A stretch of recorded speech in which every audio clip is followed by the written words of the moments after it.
السلام السلام عليكم ورحمة الله وبركاته. أعوذ بالله من الشيطان الرجيم. بسم الله الرحمن الرحيم. بسم الله والحمد لله وبه نستعين على أمور الدنيا والدين. أشهد أن لا إله إلا الله وحده لا شريك له وأشهد أن محمدا عبده ورسوله. اللهم صل وسلم وبارك على سيدنا وحبيبنا محمد وعلى آله وصحبه أجمعين. سبحانك لا علم لنا إلا ما علمتنا إنك أنت العليم الحكيم. يا الله يا فتاح يا عالم افتح قلوبنا فتوح العارفين. اللهم افتح علينا في قلوبنا فتوح العارفين وارزقنا فهم النبيين وإلهام الملائكة المقربين ولا حول ولا قوة إلا بالله العلي العظيم. Alhamdulillah, syukur pada Allah Subhanahu wa taala. Sama-sama pada pagi ini masih lagi diberikan kita ruang dan peluang sama-sama dapat kita mendirikan solat subuh secara berjamaah dan sama-sama dapat kita duduk di dalam majlis ilmu. Mudah-mudahan kita semua mendapat rahmat keberkatan daripada Allah Subhanahu wa taala. Muslimin muslimat, hadirin hadirat, tuan-tuan dan puan-puan yang dirahmati Allah Subhanahu wa taala. InsyaAllah pada pagi ini kita akan sambung kembali bagi membicarakan kitab hadis 40 Imam Nawawi, yang mana kita masih lagi membicarakan pada hadis yang ke-15 di antara ciri-ciri keimanan. An Abi Hurairah radhiyallahu anhu anna Rasulullah sallallahu alaihi wasallam qala man kana yu'minu billahi yawmil akhir falyaqul khairan aw liyasmut wa man kana yu'minu billahi yawmil akhir falyukrim jarahu wa man kana yu'minu billahi yawmil akhir falyukrim daifahu. Daripada Sayyidina Abu Hurairah radhiyallahu taala anhu bahawa Rasulullah sallallahu alaihi wasallam bersabda, sesiapa yang beriman kepada Allah dan hari akhirat, dia hendaklah berkata yang baik atau diam. Sesiapa yang beriman kepada Allah dan hari akhirat, dia hendaklah memuliakan jiran tetangga. Sesiapa yang beriman kepada Allah dan hari akhirat, dia hendaklah memuliakan tetamu. Tajuk seterusnya yang kita akan bicarakan pada pagi ini, yakni menyakiti jiran adalah kecacatan iman yang boleh menyebabkan kebinasaan. Yakni lazimnya kita hidup di dunia ni pasti kita ada jiran. Yang dikatakan jiran-jiran kita, rumah, kalau kita kata yakni 40 rumah yang berdekatan dengan rumah-rumah kita. Ini jiran-jiran kita. Contoh tuan-tuan tinggal di section 20 ni tuan-tuan. Kita tinggal rumah perumahan, rumah bercantum tuan-tuan. Rumah sebelah kita, rumah belakang dan depan daripada rumah kita. Ini semua merupakan jiran-jiran kita. Ataupun lebih mudah kita faham, bila sebut surah An-Nur section 20 ni pasti ada ahli qaryah dia. Jadi ahli qaryah itu merupakan jiran-jiran kita ketika mana kita tinggal di sini. Imam Bukhari dan Imam Muslim telah meriwayatkan satu hadis daripada Sayyidina Ibnu Mas'ud radhiyallahu taala anhu. Ia mana saya berkata, wahai Rasulullah, apakah dosa yang paling besar? Yang ini tanya Sayyidina Ibnu Mas'ud. Kemudian Rasulullah menjawab, engkau menyekutukan Allah padahal dialah penciptamu. Kemudian saya bertanya lagi, kemudian apa? Rasulullah SAW menjawab, kamu membunuh anakmu lantaran takut berkongsi makanan denganmu. Bertanya lagi, kemudian apa?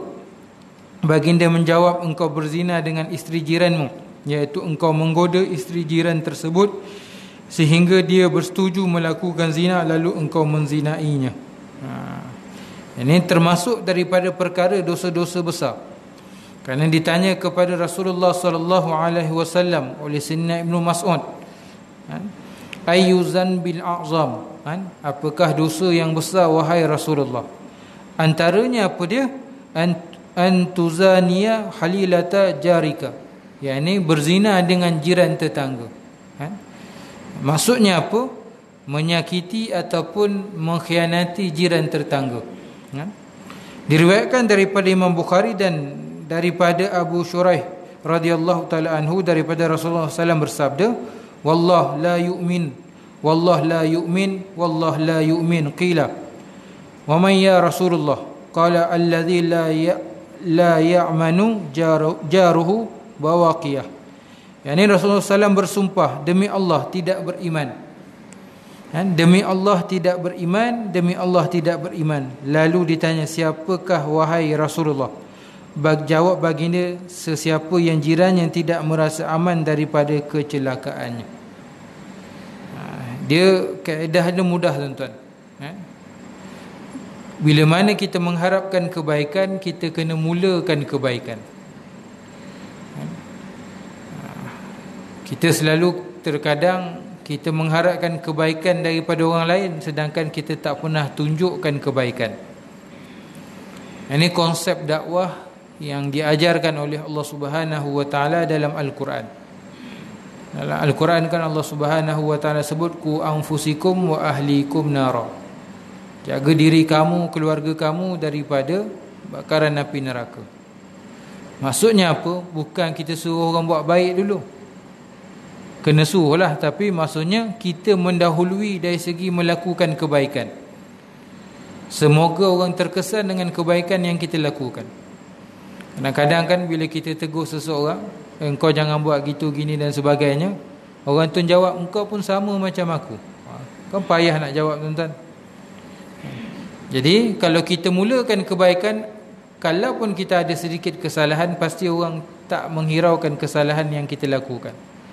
Bahkan mudah orang untuk mengikuti kebaikan yang kita tonjolkan.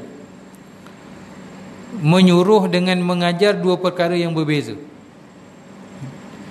Kalau menyuruh, belum pasti orang nak buat. Tetapi kalau kita mengajarkan kebaikan, yang ini dicontohkan dengan contoh kebaikan, pasti orang akan tiru dan mengambil manfaat daripada contoh yang kita tunjukkan kepada mereka. Itu sebab nak ubah masyarakat, bermula dengan diri kita dulu, keluarga, dan akhirnya insya-Allah masyarakat pun akan berubah, tuan-tuan. Kita perlukan kepada jiran yang baik. Kita mula melakukan kebaikan pada jiran. Bertahun-tahun, tuan-tuan, mungkin 10-15 tahun duduk berjiran, tak pernah bertegur siapa. Ada, tuan-tuan? Duduk segan, malu. Selagi kita tak mulakan, maka tidak akan mulalah kebaikan tu. Jadi kita jadi orang yang memulakan kebaikan. Bahkan sesuai dengan hadis Nabi SAW, man sanna sunnatan hasanah, kan kita pernah dengar hadis tu.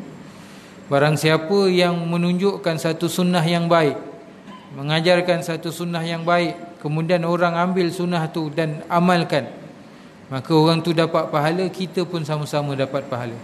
Maksudnya, kalau kita mulakan kebaikan dan orang mendapat manfaat daripada kebaikan itu, disebarkan kebaikan itu, diamalkan kebaikan itu, bukan sekadar orang tu dapat pahala, bahkan kita pun diberikan ganjaran pahala oleh Allah Subhanahu wa taala. Kemudian Imam Ahmad dan Imam Al-Hakim meriwayatkan satu hadis daripada Sayyidina Abu Hurairah radhiyallahu taala anhu, kan? Yang mana ditanya, wahai Rasulullah, si fulanah, yakni seorang perempuan itu selalu solat malam dan berpuasa di siang hari, cuma keluar dari lidahnya perkara yang menyakiti jiran. Lidahnya lancang, lalu baginda bersabda, tiada kebaikan padanya dan dia di dalam neraka. Kemudian diceritakan kepadanya bahawa si fulanah itu melaksanakan solat 5 waktu, yakni fardu sahaja, dan puasa Ramadan dan bersedekah hanya dengan beberapa ketul keju, tidak lebih daripada itu, dan lisannya tidak menyakiti tetangganya. Bagi dia menjawab, dia di dalam syurga. Jadi ditanya kepada Rasulullah, seorang perempuan yang dia sembahyang malam, bila masuk sembahyang malam, sembahyang fardunya pun dijagalah, ditambah lagi dengan sembahyang malamnya. Kemudian berpuasa di siang hari, yakni memperbanyakkan ibadah puasa, puasa-puasa yang sunat, cuma lidahnya tak terjaga, kan? Perkataan ucapannya itu menyakiti jirannya, kan? Bahasanya bahasa yang tidak sedap untuk didengar, kan? Maka apa kata Rasulullah SAW? Tiada kebaikan padanya dan dia di dalam neraka. Ini nak menunjukkan betapa penting jaga hubungan, bukan sekadar hubungan kita dengan Allah, tapi jaga juga hubungan kita dengan sesama makhluk, khususnya dengan manusia. Dengan Allah mudah kan kita bertawab, mudah-mudahan Allah Ta'ala ampunkan dosa kita. Tapi dengan sesama manusia, manusia ni susah nak memaafkan orang lain kan? Ditakuti dengan kelancangan lidah dalam berbicara, sehingga menyebabkan dendam kesumat kan? Tidak mahu memaafkan dan sebagainya. Hati-hati tuan-tuan. Tuan-tuan, kalau kita tumbuk orang, kita pukul orang, lebih kurang sakitnya berbanding kita maki orang, tuan-tuan. Betul, tuan-tuan? Kita maki, hina orang, kadang-kadang kita hina. Kalau kita tumbuk, seorang je kita tumbuk, tuan-tuan. Contohlah, sakit-sakit gitu. Tapi kalau kita hina orang, tuan-tuan, sekali keluar daripada mulut kita, kadang-kadang 7 keturunan orang pun kita hina, tuan-tuan. Dendam tu lebih kuat kan? Ataupun perasaan benci tu lebih kuat dengan sebab lidah, tuan-tuan. Ini hati-hati. Sebab dalam hadis ni kan kita belajar kan berkata yang baik ataupun diam. Kan? Berkata yang baik ataupun diam. Itu lebih baik, lebih selamat daripada berkata-kata dengan perkara yang tak elok. Walaupun kita di pihak yang benar. Kan? Kita di pihak yang benar, tetapi belum pasti tindakan kita benar. Kan? Mungkin kita dizalimi. Kan? Hak kita dirampas. Kan? Tetapi kita tak dibenarkan untuk maki hamun, caci maki orang, tuan-tuan. Tak boleh. Kan? Kalaupun kita tak puas hati nak berdoa, memang doa orang yang dizalimi itu dikabulkan oleh Allah. Sekadar berdoa pada Allah, jangan dilepaskan dengan kata cacian, maki hamun dan sebagainya, tuan-tuan. Ini adab akhlak orang Islam. Tak boleh begitu. Kena hati-hati. Kemudian dalam hadis ini disebut juga seorang perempuan yang hanya sembahyang 5 waktu, sembahyang fardu je, tak buat perkara yang sunat, puasa bulan Ramadan dan bersedekah dengan sedikit keju sahaja, tapi dijaga lidahnya, maka dia dimasukkan ke dalam syurga Allah Subhanahu wa ta'ala. Maksudnya apa, tuan-tuan? Asas amalan itu yang fardu, tetapi bila mana disulami dengan akhlak mulia, walaupun sekadar melaksanakan yang fardu, boleh mendapat syurga Allah Subhanahu wa ta'ala. Itu sebab, tuan-tuan, ditakuti apa? Kita ni kadang-kadang banyak ibadah sunat. Bukan jangan buat, buatlah, bagus. Tak buat rugi kan? Tetapi takut kita tertipu dengan banyaknya amalan sunat yang kita lakukan. Kita rasa kita bagus. Orang lain tak sembahyang malam, kita sembahyang malam, kita rasa kita bagus. Orang lain sedekah sikit, kita sedekah banyak, kita rasa kita bagus. Kita datang sembahyang berjemaah, orang lain tak datang sembahyang berjemaah, kita rasa bagus. Akhirnya kita tertipu dengan amal soleh yang kita lakukan, yang bukan mendatangkan pahala, tetapi mendatangkan dosa, menyebabkan azab di hari akhirat nanti, tuan-tuan. Hati-hati. Tapi jangan salah faham dengan apa yang saya sebut. Oh, kalau macam tu tak payah sembahyang malam lah, tak payah sembahyang berjemaah lah, tak payah buat benda baik lah. Bukan. Maksudnya apa? Sepatutnya ibadah itu menjadikan kita lebih tunduk hatinya, bukan jadi orang yang sombong. Macam contohlah, kita pagi ni dapat datang surau. Ini nikmat, tuan-tuan. Allah Ta'ala bagi nikmat pada kita. Ada orang tak datang, tapi yang tak datang tu adakah layak untuk kita caci maki mereka? Jawapannya tidak. Layak untuk kita merendah-rendahkan mereka? Jawapannya tidak. Mungkin malam tadi ada orang, tuan-tuan, dia bantu orang lain kesusahan, sehingga dia balik rumah lambat, tidur lambat. Akhirnya dia bangun, dia tak mampu untuk datang ke surau kerana kepenatan. Kita tak tahu, tuan-tuan. Jadi kita tak tahu hal orang lain. Cuma tanggungjawab kita apa? Menyantuni masyarakat, mengajak dan memujuk untuk datang ke surau sembahyang berjemaah, duduk majlis ilmu, tuan-tuan. Saya pasti hari itu korban, ramai orang datang kan. Tak tahu mana-mana orang, tuan-tuan kan. Tak pernah jumpa. Tapi musim korban dia datang, nak daging, tuan-tuan. Mudah-mudahan, tuan-tuan, itu bukan kali terakhir. Dia selalu, saya suka, tuan-tuan, bila waktu korban ni, tuan-tuan, buat sikitlah tazkirah. Tak payah panggil ustaz, tuan-tuan. Tuan-tuan kat sini mungkin yang ada pandai-pandai cakap jadi MC tuan-tuan. Sambil-sambil orang duk lapah lembu tu, potong daging apa. Jadi MC, duk usik-usik sikit masyarakat. Kita sembelih lembu, lembu nak kena hadapkan ke kiblat, kita bila lagi nak hadap kiblat. Pujuk ajak tuan-tuan. Cakap surau ni punyalah besar dah cantik sekarang, bila lagi lah nak penuh surau ni dengan kehadiran tuan-tuan. Pujuklah tuan-tuan. Ambil kesempatan. Kita kadang-kadang ramai orang kita tak pujuk, rugilah. Contoh surau ni surau Jumaat. Setiap minggu ada ada solat Jumaat. Kalau boleh minta para pentazkirah ustaz-ustaz ni sebelum daripada azan Jumaat tu minta 2-3 minit ceritakan kelebihan solat berjemaah. Kemudian pujuk masyarakat tuan-tuan. Dia kena pujuk. Jangan hentam orang tak datang lah, orang dendam tuan-tuan. Dia kena pujuk, kena rayu untuk datang sembahyang berjemaah tuan-tuan. Ini salah satu bentuk dakwah tuan-tuan.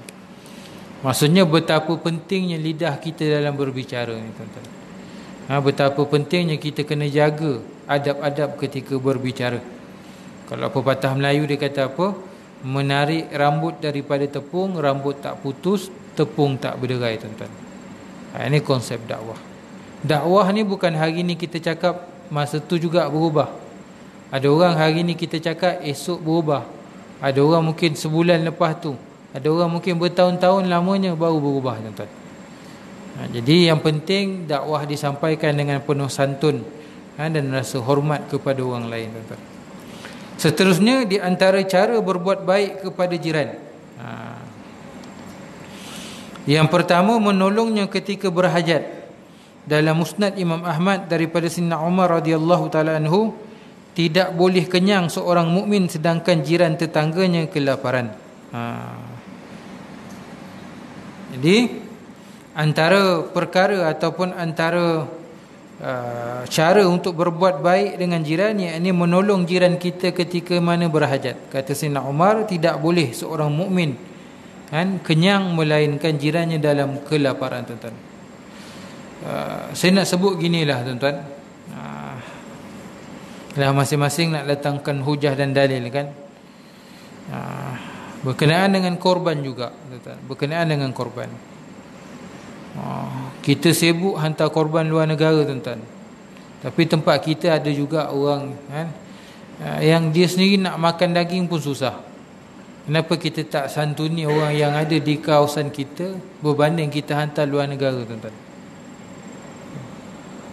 Berbanding kita hantar orang korban keluar negara. Kadang-kadang orang nak buat luar negara ni sebab apa tuan-tuan? Nak murah. Itu bukan korban tuan-tuan. Korban ni mengeluarkan harta kita, wang ringgit kita sehingga sesak nafas kita tuan-tuan. Itu nama korban. Kalau sakat nak keluar celah gigi tak payah. Bukan tak payah tu jangan buat. Maksudnya mana lebih utama tuan-tuan? Buat korban lebih afdal di tempat sendiri berbanding tempat lain tuan-tuan. Itu contoh tuan-tuan. Kita bantu jiran kita berbanding kita bantu orang lain tuan-tuan. Mungkin contoh dalam taman ni ada orang susah tuan-tuan, kena ambil peduli. Macam mana makan minumnya, macam mana persekolahan. Saya tuan-tuan, kalau dari segi kita nak bantu orang ni tuan-tuan, nombor satu tuan-tuan, macam mana persekolahan. Kalau ada orang susah, ada anak-anak yang masih sekolah, kena cuba bantu kat situ. Kerana pendidikan ni penting untuk keluar daripada kemiskinan. Kalau kita bantu bagi makan, bagi duit je tuan-tuan, sekolah tak peduli, akhirnya dia mewarisi kemiskinan pada anak-anaknya. Rugi. Tapi kalau bagi pendidikan, dia tak mampu hantar sekolah, kita hantar, kita biaya pendidikan, akhirnya anak-anaknya berjaya dan boleh keluar daripada kemiskinan. Pendidikan tu sangat-sangat penting.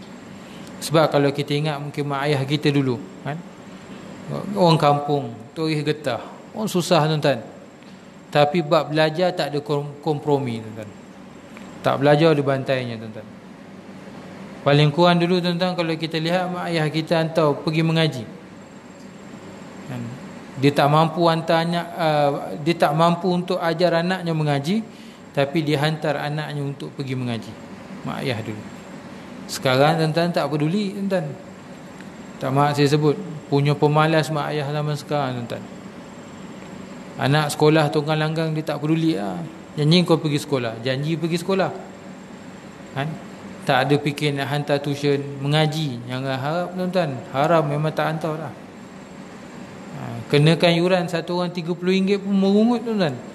Mengaji pun minta yuran ke? Pergi hantar benda lain bayar mahal boleh.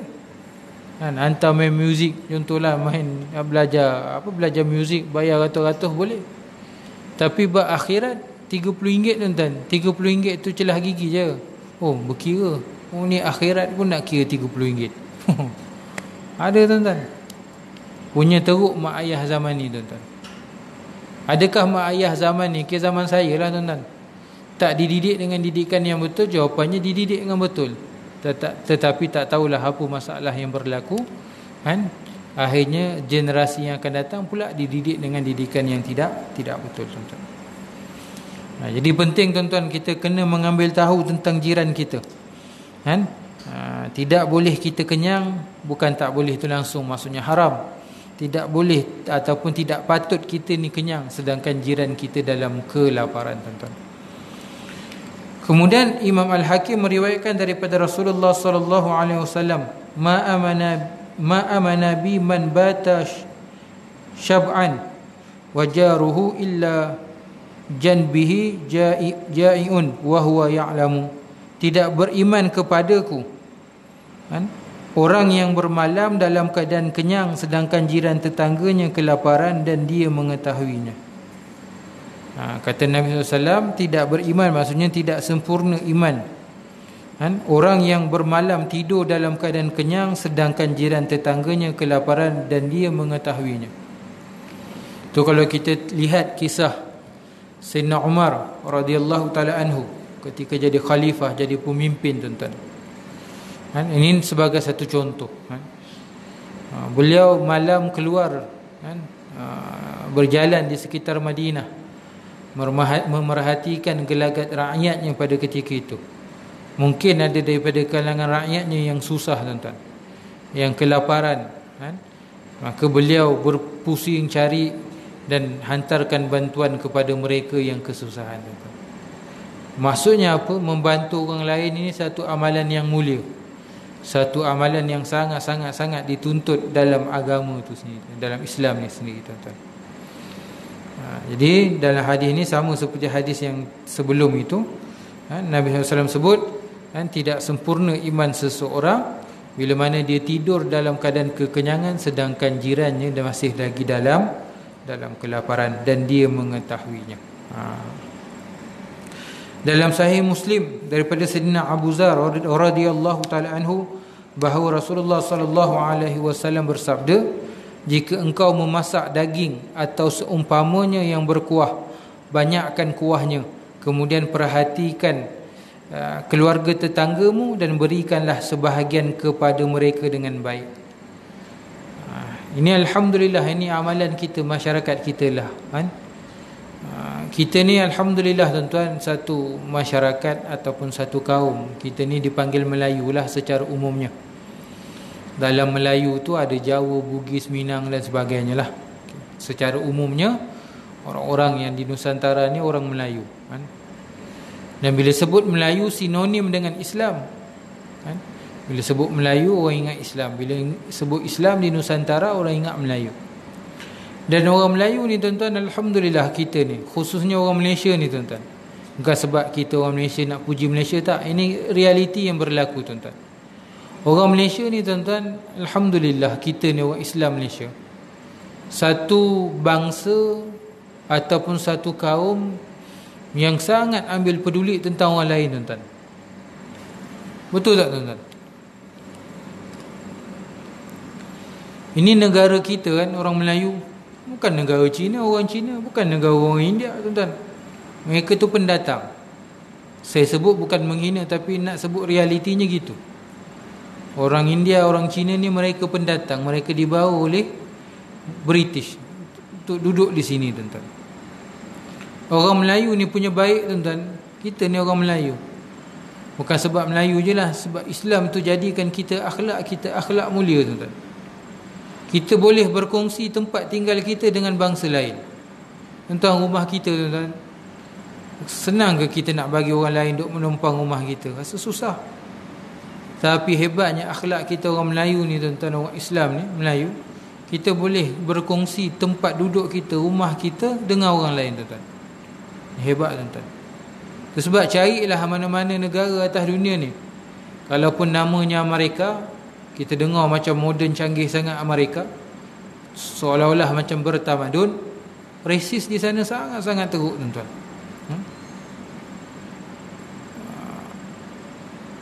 Orang-orang majoriti kan, contohnya orang putih kan, mereka resis dengan orang kulit hitam, golongan minoriti kat sana kan, Red Indian dan sebagainya.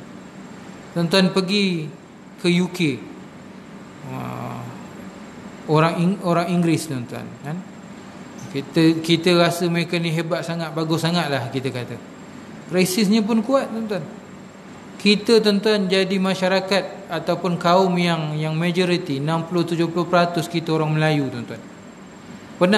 Pernah tak kita dengar orang Cina ditindas oleh orang Melayu, orang India ditindas oleh orang Melayu tuan-tuan? Rasis, perkauman? Oh tak tuan-tuan. Bahkan kita bukan sekadar Idul Fitri, Idul Adha, tahun baru Cina pun kita cuti, di Bali pun kita cuti. Nak tunjuk hebatnya tuan-tuan, kita ni dari segi sudut akhlak dan toleransi kita dalam kehidupan orang yang berbeza agama tuan-tuan. Tak ada negara kat dunia ni boleh harmoni melainkan kita tuan-tuan, negara Malaysia. Ini hebat akhlak Islam yang kita amalkan tuan-tuan. Masyarakat kita gitu. Contoh Palestin tuan-tuan, apa kena mengena kita bukan orang Arab tuan-tuan, bukan keturunan kita kat sana.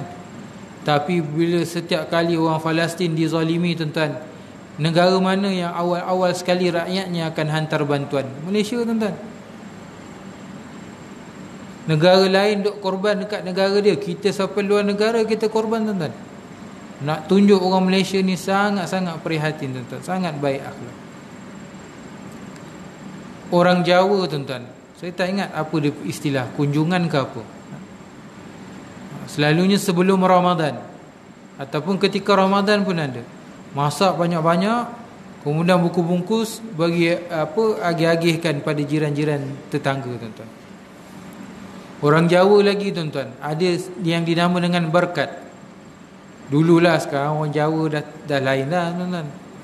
Dulu kalau pergi kenduri kahwin orang Jawa tuan-tuan, pasti balik pasti balik tidak dalam keadaan tangan kosong tuan-tuan. Ada dipanggil dengan berkat. Maksudnya sifat seperti yang disebut dalam hadis Nabi SAW. Masak, lebihkan masakan daging ke kuah dan sebagainya, kemudian agih-agihkan kepada jiran-jiran tuan-tuan. Ini akhlak masyarakat kita kan, cuma sedikit demi sedikit sudah terhakis. Jadi kalau boleh kembalikanlah balik akhlak-akhlak begini tuan-tuan. Contoh macam ni surau Jumaat tuan-tuan. Sama ada tuan-tuan nak serahkan duit pada masjid ataupun tuan-tuan sendiri nak bawa makanan. Kan sini kan kilang-kilang banyak orang solat Jumaat kat sini tuan-tuan. Kan orang kerja kilang ni senang ceritalah. Kita pun biasa bila sebut kerja kilang, maksudnya orang yang berpendapatan rendah. Tuan-tuan pun maklum, faham kan? Kemudian Shah Alam ni kan terpecah dua. Satu kawasan Seksyen 20, Seksyen 21, Seksyen 16 ni semua belah sini, dengan yang belah sana kan, Seksyen 7, Seksyen 9, Seksyen 11. Sana geng-geng elit-elit orang kaya, sini orang susah ramai tuan-tuan kan? Jadi contohlah kan, salah satu amalan kita boleh santuni masyarakat, bantu kan? Mudah-mudahan dengan sebab kita bantu, Allah Ta'ala tambah lagi rezeki kita. Mungkin tuan-tuan boleh bagi pihak-pihak surau, ni saya ada RM100, hajat saya nanti hari Jumaat sediakanlah air balang ke, makanan ke, supaya orang datang sembahyang Jumaat yang kelaparan apa ke, boleh makan dululah sebelum solat Jumaat, ataupun lepas solat Jumaat dia boleh makan sebelum masuk bekerja. Contoh, ataupun tuan-tuan bungku pergi kedai nasi lemak, ke nasi apa-apalah tuan-tuan, nasi berlauk kan, nasi lauk ayam dengan sayur 100 pack tuan-tuan letak. Nah, tuan-tuan. Cuma kena jagalah. Maksud jaga, jangan kalau makan tu jangan bersepah-sepah, jangan mengotori kawasan surau ni. Itu saja. Ini salah satu bentuk sedekah tuan-tuan. Salah satu bentuk sedekah. Ini salah satu bentuk cara kita mengambil berat berkenaan dengan jiran tetangga kita. Kita ambil dua lagi, sikit lagi tuan-tuan. Kemudian yang kedua, membantu dan berusaha memberi manfaat kepadanya sekalipun terpaksa bertolak ansur dalam mendapatkan hak perkara yang sepatutnya menjadi miliknya. Sayyidina Abu Hurairah radhiyallahu taala anhu daripada Rasulullah sallallahu alaihi wasallam, la yamna ahadukum jaruhu ay yaghriza hasyabah fi jidarihi. Janganlah seorang daripada kamu menegah jirannya daripada menyandarkan kayu pada dinding rumahnya. Jadi bertolak ansur dalam kehidupan, ini dalam hidup berjiran. Walaupun terkadang-kadang perkara yang kita tolak ansur tu sebenarnya tu hak kita. Kan dalam hadis ni disebut bila jiran kita nak naikkan dinding, sehingga bila nak naikkan bangunan dinding tu mungkin menghalang matahari ataupun angin lalu kat rumah kita, jadi rumah kita malap dan sebagainya. Kalau kita bertolak ansur dalam mempertahankan hak kita, itu lebih baik. Nak menunjukkan sampai tahap begitu untuk menjaga keharmonian kehidupan dalam berjiran.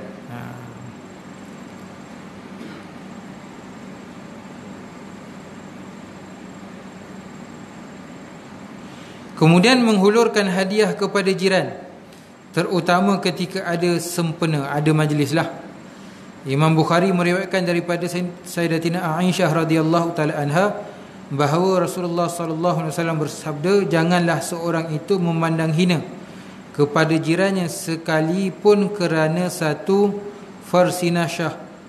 Ini maksud farsinasyah iaitu tulang yang hanya mengandungi sedikit daging. Yang ketiga ini, menghulurkan hadiah, memberikan hadiah, walaupun hadiah itu dengan hadiah yang sedikit, jadi tak layak untuk kita menghina. Maksudnya apa tuan-tuan? Kadang-kadang kan ada orang dia mampu beri hadiah yang mahal, ada orang dia mampu hanya dengan hadiah yang murah, yang sedikit sahaja. Jadi tak boleh kita compare, takkan bagi tulang kambing je kot, contohlah. Orang bagi kaku kambing seekor, contoh. Takkan bagi Allahumma salli ala sayyidina Muhammad, bagi telefon iPhone, kau sakat bagi Oppo je, contohlah. Jangan dibeza-bezakan. Sedikit ataupun banyak, yang penting nilai keikhlasan seseorang tu nak berkongsi hadiah dengan kita. Sebab saya suka tuan-tuan, kalau sebut kalau orang bagi hadiah tuan-tuan gini, jangan dinilai mahal dan murahnya, tetapi nilailah hadiah itu dari segi sudut persahabatan dan kesungguhan orang tu menghargai kita, tuan-tuan. Nilai sentimental daripada hadiah tu, tuan-tuan. Contoh pasangan ini sebut suami isteri. Contoh, walaupun 10 tahun, 15 tahun, 20 tahun kahwin, sampai mati pun belum tentu kenal antara satu dengan yang lain. Betul tuan-tuan, itu realiti hidup. Terkadang kan kita dah mati nanti, bila kawan kita cerita dengan pasangan kita, dulu sini macam ni, tak pernah pula aku tahu. Tak tuan-tuan, kahwin puluh tahun tuan-tuan, dah beranak cucu cicit, tak pernah, dia tak kenal, tak tahu lagi kelakuan suaminya. Ada juga isteri pun tak tahu juga, suami pun tak tahu kelakuan isterinya macam mana, walaupun tidur sebantal makan sepinggan, tuan-tuan. Bukanlah itu kelemahan, tetapi bukan semua perkara kita boleh tahu. Bahkan anak-anak kita pun bukan semua benda kita tahu perangai dia, tuan-tuan. Jadi saya sebut kenapa, terkadang mungkin kalau kita beli hadiah, dah beli bungkus cantik-cantik, sempena anniversary ke, sempena birthday ke, tarikh lahir kan, Bila bagi, saya tak nak ni lah. Janganlah cakap macam tu, kan? Mahal murah ke apa, ini saya tak nak ni, saya tak perlukan ni, saya tak suka hadiah ni. Tuan-tuan, orang yang beri apa perasaan dia? Kecil hati, tuan-tuan. Kecil hati. Sepatut terima, alhamdulillah, terima kasih, walaupun dalam hati aku tak nak pun benda ni, kan? Itu dia panggil dengan mujammalah, tuan-tuan, kan? Terima kasih kerana ingat pada saya sangat hargai pemberian daripada abang ke daripada ni lah. Contohlah, tuan-tuan, kan? Contohlah, kan? Ini contoh, minta maaf bukan orang sini lah, ni orang tempat lain, kan? Kadang-kadang orang perempuan dia nak emas, kita faham lah. Ini saya sebut orang lelaki, tuan-tuan. Orang perempuan dia nak emas, dia tak kira mahal murah. Betul, tuan-tuan. Orang perempuan ni satu, apa kita kata, manusia yang tak pandai menilai mahal ataupun murah. Orang perempuan dia tak pandai menilai kecantikan. Ini fitrah, betul. Buatlah kajian. Bukan satu perkara yang menghina, tak. Ini sifat orang perempuan. Itu sebab orang perempuan kalau cari beg tangan, dia cari yang cantik. Tunjuk mahal pun dia tak peduli. Tak sesuai lah dengan I, tak cantik, walaupun mahal. Tiba jumpa yang murah cantik, bang, saya nak yang ni. Kadang-kadang kita yang pening pula, ni cantik tak, ni cantik tak. Dia nak pakai, kita yang kena tentukan cantik tak cantik. Betul. Ini sifat orang perempuan. Kalau kita faham, dia bukan satu perkara yang menyebabkan sakit kepala, tak. Kalau kita faham betul-betul, ni hiburan dalam keluarga, tuan-tuan. Hiburan dalam keluarga. Orang perempuan lah. Samalah nak beli emas, tuan-tuan. Dia punya belik, dia tahu nak besar dan murah. Tak pening, tuan-tuan. Tokek kedai emas macam mana, kau nak besar tapi murah. Lalah dia keluarkan yang besar tapi dalamnya kosong. Tanyalah orang perempuan kosong macam mana, orang perempuan lebih tahu. Design nak besar-besar tapi nak murah. Siap tanya ni upah berapa, mahalnya. Dah tahu emas kan mahal, kan? Itu sifat orang perempuan. Dengan sifat gitu, kan, terjagalah poket suaminya. Ini orang perempuan. Orang lelaki dia pandai menilai kecantikan. Sebab orang lelaki dia kahwin nak cantik-cantik je, tuan-tuan. Tuan-tuan. Orang perempuan tak. Orang perempuan ni dia suka tengok lelaki perut ke depan. Kalau perut ke depan, dia kata orang ni boleh jaga aku. Betul. Ini realiti hidup. Bukan orang perempuan memandang kepada kebendaan, keduniaan, tidak. Harta. Kerana dia nak jaminan orang boleh jaga dia dari segi sudut ekonomi keluarga dan sebagainya. Itu sikap yang berbeza, naluri berbeza, fitrah yang berbeza, kan? Satu perkara yang indah Allah Ta'ala ciptakan, jadikan atas dunia ni, tuan-tuan. Kadang-kadang, bang, lama dah tak belikan emas. Kita pun semangat nak beli, tak tanya, pergi beli je, kan? Beli, mungkin kita beli gelang besar, tuan-tuan, jadi berat pula. Beli-beli bila hadiah, lah ni bang model lama lah, zaman nenek kita pakai dulu. Lah, tuan-tuan, emas, tuan-tuan. Kita beli, aku beli ribu-ribu, kau beli, komplain macam tu. Ini, tuan-tuan, orang perempuan. Bukan semualah, bukan orang Station 20 ni, orang tempat lain, tuan-tuan. Natijah saya nak sebut apa, kan? Setiap pemberian daripada seseorang hargailah, walaupun bukan minat kita.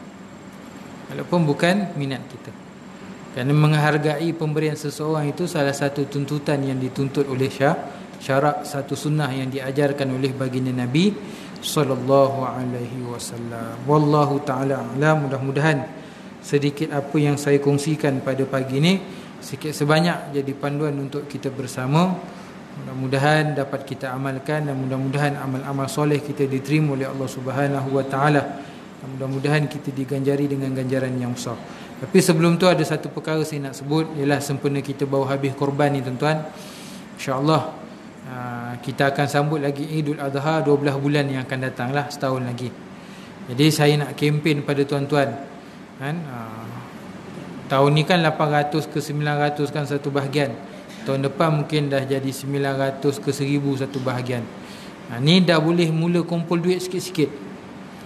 Satu bulan RM90 ke contohlah kan, ataupun RM100 kumpul, tanam niat cita-cita nak buat korban tahun hadapan pula. Mudah-mudahan dengan sebab kita berkorban harta kita untuk melaksanakan ibadah korban, Allah Ta'ala ganti yang lebih besar dan yang tak disangka-sangka kan. Allah Ta'ala bukakan pintu-pintu kebaikan untuk kita semua, insya-Allah tuan-tuan. Ni saya kempen awal-awal. Saya tak ada buat servis korban, tapi tuan-tuan kumpul duit tuan-tuan. Kalau tahun ni 20 ekor, tahun depan jadi 40 ekor surau ni tuan-tuan. Kalau tahun ni buat 1 hari, tahun depan mungkin buat 4 hari terus. Hari raya dengan 3 hari tasyrik tuan-tuan. Maksudnya apa tuan-tuan? Saya nak galakkan buatlah ibadah korban sebagai salah satu bentuk rasa syukur kita pada Allah Subhanahu wa taala. Jadi kita tutup majlis kita pada pagi ini dengan bacaan doa dengan tasbih kafarah dan surah Al-Asr. A'udzu billahi minasyaitonir rajim. Bismillahirrahmanirrahim. Alhamdulillahi rabbil alamin. Wassalatu wassalamu ala sayyidil mursalin sayyidina wa maulana Muhammad wa ala alihi wa sahbihi ajma'in. Allahumma nawwir qulubana binuri hidayatik kama nawatal arda binuri syamsika wal qamarika abadan abada birahmatika ya arhamar rahimin. Ya Allah, ya Tuhan kami, limpahkanlah cahaya hidayah dalam hati kami seperti mana cahaya matahari dan bulanmu selama-lamanya dalam kerahmatan, keberkatan dan pengampunanmu ya Allah. Ya Allah, ya arhamar rahimin ya rabbal alamin. Wa sallallahu ala sayyidina Muhammad wa ala alihi wa sahbihi wa baraka wa sallam. Walhamdulillahi rabbil alamin. Subhanakallahumma wa bihamdika ashhadu an la ilaha illa anta astaghfiruka wa atubu ilaih. Bismillahirrahmanirrahim. Wal 'asr innal insana lafi khusr illa alladhina amanu wa 'amilus solihat wa tawasaw bil haqq wa tawasaw bis sabr. Wabillahi taufiq wal hidayah. Wassalamu alaikum warahmatullahi wabarakatuh.